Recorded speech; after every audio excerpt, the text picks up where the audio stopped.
Have you ever noticed that she reaches out only when something is wrong in her life and goes quiet again once she feels better? Not angry silence, not rejection, just a pattern. She shows up when she's overwhelmed, confused, or hurting. You listen, you support, you steady her, and for a moment, you feel close. Then, when her world settles, you fade back into the background. Conversations thin out, affection cools, you're no longer needed the same way. At first, it feels meaningful, like you're the one she trusts. But over time, something doesn't sit right. You're always there in the storm, but rarely invited into the sunshine. You're close to her pain, but distant from her joy. And quietly, you start wondering, am I a partner or just emotional shelter? Most men are taught that being needed is the same as being valued, that if she comes to you when she's down, it must mean something deep. But sometimes being needed isn't the same as being chosen. This video isn't here to tell you what to think about her. It's here to help you understand what this pattern says about your position, so you can finally see where you really stand. There is a kind of connection that feels very familiar, but very painful. She only texts when she is sad, only calls when she is hurt, only comes to you when her world is falling apart. When she is okay, you disappear from her life. When she is happy, you are not there. When she has plans, a future, light in her eyes, you are not part of it. But when she is in pain, you're the first person she remembers. It sounds special, but if you stay in this position long enough, you start to feel something very strange. I am not abandoned, but I am not really chosen either. The fear for a man in this situation is not losing her. It is being used as a temporary shelter from the rain. Every time she is sad, you show up. Every time she breaks, you lift her up. Every time she is weak, you hold her. But when the sky clears, she keeps walking without you in the picture. And the dangerous part is this: you start to give this role meaning. You tell yourself, at least she trusts me. At least I am the one she comes to. At least I matter when she needs someone. But the real question is not, does she need me? It is, what position do I actually have in her life? There are relationships where you only exist in someone else's sadness. You are not there in their joy, not in their plans, not in their future. You are like a chair in the corner of a dark room. When they are tired, they sit down. When they feel better, they stand up and move on. Men get stuck here for a very noble reason. They do not want to be heartless. They think, I am a man, I should be there for her. She has already suffered enough. If I am not here, who will be? But this is where you need a powerful reframe. Not, I am a good guy, I should be there for her. But what role am I actually playing in her life? You were not born to be an emotional rescue worker. You were not born to only exist when someone is falling apart. You were born to be in someone's real life when they are weak and when they are strong. And here is a core principle of her logic. Sharing emotions does not mean being chosen. Someone can pour all their sadness onto you and still not see you as part of their life. Her logic does not teach you to be cold toward women. Her logic teaches you to read your emotional position in her life, not to accuse, not to become bitter, but so you do not lock yourself into the role of a temporary remedy. In this video, we are not asking, is she a bad person? We are asking, where am I actually being placed? And to answer that, we are going to walk through very specific patterns, signs that show you are only called in sadness, but not chosen in life. If you have ever been in a situation where she only comes to you when she is breaking down, leave a very short comment, yes, or just like the video, as a way of saying, I know this feeling. And now we go into the first sign, the clearest indicator that you are an emotional shelter, not yet a true partner. Now we go into the very specific signs, not to decide who is right or wrong, but to help you see your real position in her life. Each sign on its own can seem harmless if it happens once, but when it repeats, it becomes a pattern. Sign 1, she only comes to you when she has problems. Behavior. When everything is fine, you almost do not exist. When she is sad, hurt, fighting with someone, stressed from work, you are the first person she calls. Texts at midnight, long calls on the days she is breaking down. But when she is happy, busy, making plans, you disappear from her radar. Psychology. She sees you as an emotional shelter, a place to unload pain, not yet as a real partner in her life. Men's mistake. You are always available, always present. And slowly you turn yourself into a convenient habit. You think, at least she needs me. But you do not ask, does she choose me? Her logic, do not cut her off, do not go cold, just lower your reaction speed, do not always be instantly available. Observe this. When she is not sad, does she still look for you? Comment yes if you have ever played this role. Sign 2. She does not share her happiness with you.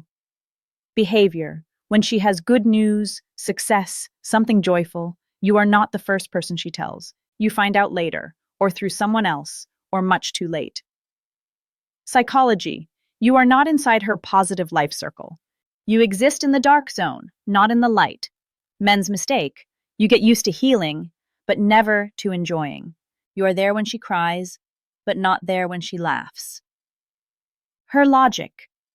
Someone who truly chooses you shares both light and darkness. If you are only called in pain, you are not placed in her real life yet. Like the video if this hits close to home. Sign 3.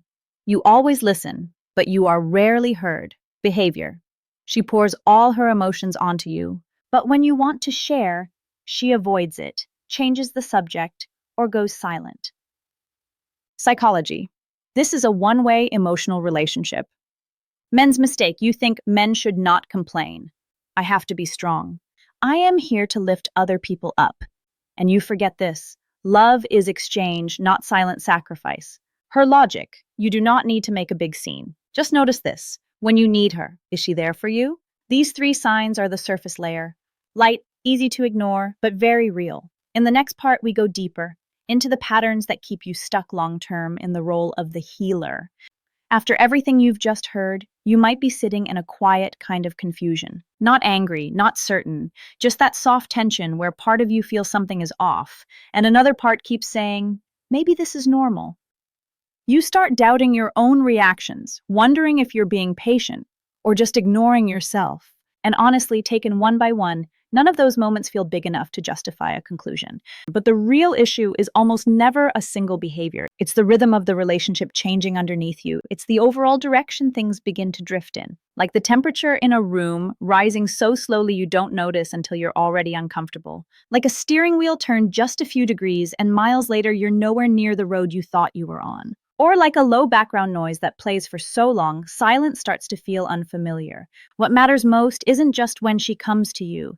It's what you start doing inside yourself to make sense of it. When you find yourself constantly reshaping your role, when your inner voice keeps saying, this is just how she is, or at least I can be there for her. That kind of self-adjustment isn't weakness, it's information. Not about guilt, not about blame, but about how your sense of balance is quietly being negotiated away. And from here, the picture shifts into a deeper layer. The patterns that come next don't live in soft confusion anymore. They show up in the ways a man begins to lose his footing, his center, his direction, without realizing when it started. This is where many people later look back and think, I felt it, I just didn't want to see it. If you've ever been in this space, stay with me. From here on, things start to feel more uncomfortable. Not because she is doing something bad, but because you start to see more clearly how you put yourself into a role and stayed in that role for too long. The next signs are not just about her. They are about how you got used to existing inside other people's pain. Sign 4. She disappears when things get better. Behavior. When she is hurting, you are essential. But when things calm down, she pulls away. Fewer texts, fewer calls, less need for you until the next crisis hits. Psychology. She does not need you when she is okay. You are not part of her normal life, only her crisis life. Men's mistake. You wait. You think, she will need me again. Michon? And slowly, you build your life around someone else's emotional cycles. Her logic. You do not disappear to punish her. You just stop living in 24/7 emergency mode. Observe this. When she is not sad, does she still want you there? If not, then you are pain relief, not a partner. Sign 5. You are the one who lifts her, not the one she chooses. Behavior. You encourage her, you protect her, you stand behind her when she is breaking down. But when it comes to priority, you are not the one she chooses. Not in plans, not in the future, not in real decisions. Psychology. She needs your strength, not your position. You are like a support beam, holding everything up, but never standing in the center. Men's mistake. You believe, if I am good enough, patient enough, selfless enough, she will choose me. But the hard truth is this: no one gets chosen because they suffer quietly. Her logic: love is not a competition of sacrifice. The respected man is the one who does not have to strain himself to keep his place. Sign 6. She calls you special, but does not put you in her future. Behavior: she says, you matter to me. You are really special. But when you talk about tomorrow, there is no plan, no shared direction, no we in the long story. Psychology: she keeps you with present emotion, not with future commitment. Men's mistake: you live in the moment and forget to ask, where are we going? You get used to being there when she is hurting. But you are afraid to ask, am I in her life tomorrow? Her logic: someone who truly needs you will place you in their future, not only in the nights they fall apart. These 3 signs are where the psychological climax begins. And here is the mindset flip. The danger is not that she only comes to you when she is sad. The danger is that you got used to only existing inside other people's pain. You were not born to be a temporary medicine. You were born to be part of someone's real life, not only when they collapse, but also when they stand strong. If you see yourself in these patterns, you are not alone. Many good, responsible, emotionally aware men have gotten lost inside their own kindness. If you are in this phase, you do not need to hate anyone. You just need to wake up. In the final part, we will talk about the strongest sign and how you step out of the healer role and back into the role of the one who is chosen. The strongest sign isn't about her. It's about what you've gotten used to being. You're used to only being needed when someone is falling apart. You're used to disappearing when they're okay again. You're used to living inside someone else's emotional shadow. And slowly, you stop asking, am I being chosen? You start asking, when will she need me again? That's when everything flips. Not, I stay because I love her, but I stay because I'm used to only having value when someone else is hurting.